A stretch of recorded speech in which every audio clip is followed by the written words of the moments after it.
Et si Kupiansk marquait un tournant décisif dans l'art de la guerre moderne, cette ville n'est plus un simple point sur la carte. Elle est devenue l'épicentre d'un affrontement total où chaque mètre conquis bouleverse l'équilibre du front de Kharkiv. Ici, le moindre progrès redéfinit les lignes logistiques, façonne les négociations à venir et pèse sur la réputation des deux armées. Sur ce terrain, de nouvelles armes s'invitent. Bombes intelligentes, drones furtifs, frappes de précision anéantissent défenses et abris. Les anciennes tactiques s'effondrent, remplacées par des méthodes jamais testées à une telle échelle. Kupiansk devient le laboratoire de la guerre du XXIe siècle, où la technologie se mesure à la résistance humaine. Mais derrière le métal et les statistiques, des milliers de soldats jouent leur vie à chaque instant. Les combats urbains, percées soudaines ou replis stratégiques ne sont pas que des mouvements sur une carte. Chaque décision prise ici pourrait décider du sort de toute la campagne. Ignorer Kupiansk, c'est risquer de perdre bien plus qu'une bataille. C'est sacrifier des années d'efforts, céder l'initiative et voir l'ennemi dicter les règles du conflit. Pour comprendre pourquoi cette ville assiégée est devenue le point de bascule, il faut plonger dans l'enfer de Kupiansk et décrypter, heure après heure, ce qui s'y joue. Tout commence par la géographie unique de Kupiansk, pivot stratégique que chaque camp rêve de contrôler. Penchons-nous sur ce qui rend cette ville si cruciale pour le destin du front.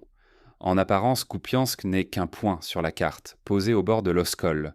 Mais en réalité, cette ville palpite au rythme de la guerre, déterminant le destin de tout le front nord-est. À la frontière orientale de la région de Kharkiv, Kupiansk contrôle l'accès à un immense secteur. Qui la possède verrouille ou entr'ouvre la porte de l'Ukraine orientale. Routes, rêles et axes de ravitaillement s'y croisent, faisant de chaque pâté de maison un enjeu logistique vital. Depuis plusieurs semaines, le ciel est saturé d'avions et de drones. Les bombardiers larguent des bombes guidées capables d'anéantir des fortifications d'un seul coup. Ces armes nouvelles transforment chaque immeuble en piège, chaque abri en cible. La brutalité s'intensifie. Des réservistes et unités d'élite sont jetés dans la mêlée pour défendre ou reconquérir chaque quartier. Les meilleures troupes ukrainiennes arrivent en renfort. L'armée russe masse ses réserves sur les hauteurs. Ici, chaque mouvement peut coûter une compagnie. Drones rôdent, snipers patientent, l'incertitude plane. La technologie affronte la sauvagerie urbaine, poussant chaque camp à ses limites. Perdre Kupiansk, c'est risquer un effondrement du front nord, et bien plus, la crédibilité militaire, l'équilibre régional, la capacité de Kiev ou Moscou à imposer leurs conditions aux tables de négociation. Pourtant, derrière cette violence et la frénésie, une question plus profonde reste en suspens. Qu'est-ce qui se joue vraiment à Kupiansk, au-delà des bombes et des sacrifices ? Comprendre Kupiansk, c'est dévoiler les véritables enjeux du conflit. Mais pour cela, il faut revenir à l'origine de la bataille et à ce qui la rend unique. Kupiansk n'est pas encerclé par hasard. Ici, c'est une toile d'acier tissée par la technologie et la stratégie qui piège chaque mouvement. Sur ce front, la guerre ne ressemble plus à celle d'hier.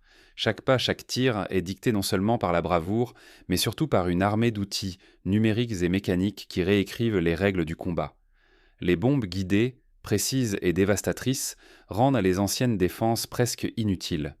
Les bunkers de béton, jadis forteresses, cèdent en un instant. Un seul impact et tout s'effondre. La carte du champ de bataille change à chaque frappe. Des dizaines de bataillons ukrainiens sont désormais menacés d'un encerclement total. À chaque heure, la situation empire. Ils sont pris dans un feu croisé entre l'artillerie qui martèle sans relâche et l'aviation qui frappe sans prévenir. Percées ou retraites se transforment en course contre la mort.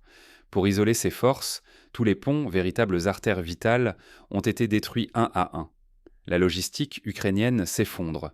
Les troupes, privées de ravitaillement et de renforts, se retrouvent piégées, coupées de toute échappatoire.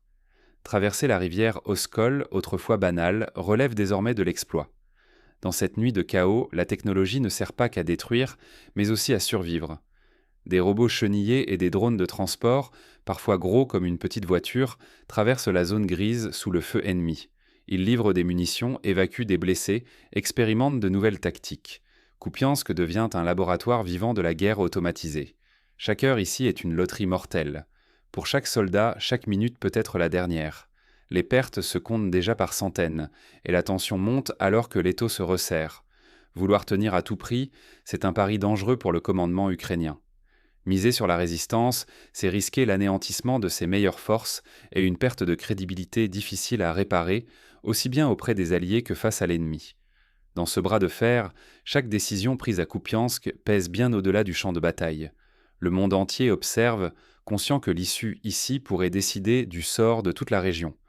Un dernier pari se joue et le sort de Kharkiv tient à un fil. Si Kupiansk venait à tomber, la Russie contrôlerait le nord et disposerait d'un point d'appui pour lancer une offensive directe sur Kharkiv. C'est une bascule stratégique, chaque rue perdue ouvre la porte à une percée, forçant la défense ukrainienne à reculer vers l'extrême limite. Pourtant, rien n'est écrit.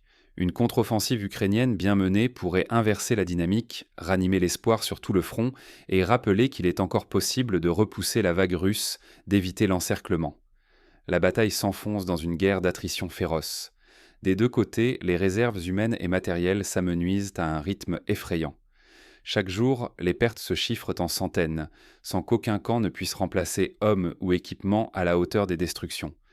Les négociations internationales suivent de près l'évolution des combats. Si la Russie s'empare de Kupiansk, elle pourra imposer ses conditions lors des pourparlers à venir.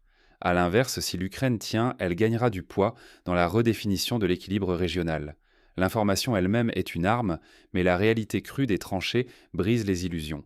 Les images officielles peinent à masquer la violence, alors que chaque engagement dans les ruines influence la paix de demain. Ici, perdre Kupiansk, c'est risquer de perdre plus qu'un carrefour. C'est toute la crédibilité militaire et politique de l'Ukraine qui vacille. La tension ne faiblit pas, chaque heure compte. Dans les décombres de Kupiansk, le destin d'un front entier se joue. Le véritable test de la guerre moderne n'est pas la technologie, mais l'endurance et l'agilité sous pression. À Kupiansk, chaque journée devient un terrain d'expérimentation. Les drones, les robots et les bombes pilotées à distance redessinent le champ de bataille. Pourtant, ce n'est plus la force brute qui tranche, mais l'ingéniosité avec laquelle chaque arme est exploitée. L'avantage technologique n'est qu'éphémère.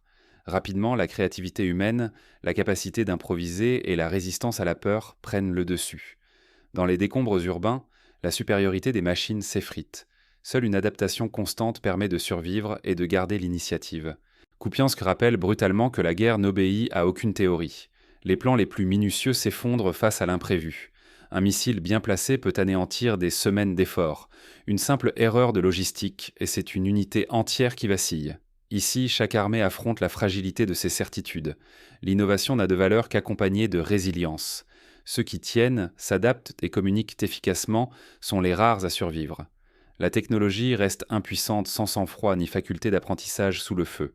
À Kupiansk, ne pas évoluer, c'est s'offrir à la défaite face à un adversaire plus inventif ou simplement plus endurant. Voilà l'enjeu ultime. Toutes les armées devraient observer et retenir la leçon. L'expérience de Kupiansk deviendra demain un avertissement. Ici, seules les stratégies évolutives survivent à l'épreuve du combat réel. Mais la bataille de Kupiansk ne se limite pas à la technologie ou à la tactique. Elle redéfinit aussi le rapport de force politique et l'avenir du front de Kharkiv. À Kupiansk, la vérité du terrain écrase la propagande. Chaque mètre gagné ou perdu, chaque décision improvisée grave une ligne dans l'histoire militaire contemporaine. Ici, les discours officiels peinent à masquer la poussière, le sang, le fracas des bombes. C'est au cœur de ce chaos que la lucidité devient vitale.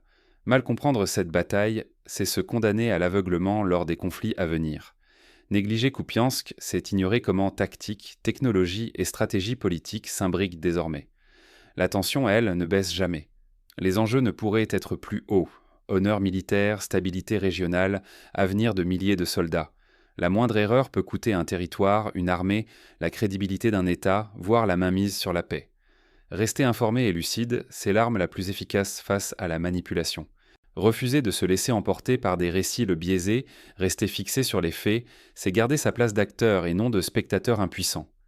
Kupiansk n'est pas un simple point sur une carte, c'est le miroir du futur. Saisir ce qui s'y joue, c'est se préparer à la prochaine crise. Car la guerre de demain se gagnera aussi par la capacité à voir clair derrière les écrans de fumée et à apprendre de chaque bataille acharnée. Aujourd'hui, rester lucide est un devoir, car ce qui se décide à Kupiansk façonne déjà les rapports de force de demain.